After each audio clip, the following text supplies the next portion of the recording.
যোৱা 2017 পৰা মই আজিলৈকে পৰিলক্ষিত হৈছে এটাও নিউজ হোৱা নাই য'ত টেক্সট বুক নহ'বলগীয়া।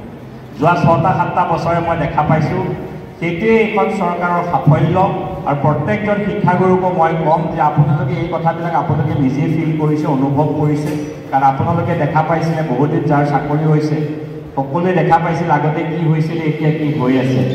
মই ভাবোঁ প্ৰত্যেকজন ছাত্ৰ ছাত্ৰী, শিক্ষাগুৰুৱে, অভিভাৱকসকলে চৰকাৰে দিয়া এই সুবিধাসমূহ লৈ নিজৰ ছাত্ৰ ছাত্ৰীসকলে নিজৰ জীৱন, অভিভাৱকসকলে নিজৰ ল'ৰা ছোৱালীৰ জীৱন ভালকৈ গঢ় ল'বৰ কাৰণে অসম চৰকাৰৰ যি ক্ষিপ্ৰতাৰে যি আমাৰ আঁচনিসমূহ হৈছে তাৰ সফল ৰূপায়ণ আৰু সুব্যৱহাৰ কৰি আমি যেন সদায় ভৱিষ্যতটো নিজৰ নিৰ্মাণ কৰিব পাৰোঁ, এখন সমাজ তৈয়াৰ কৰিব পাৰোঁ।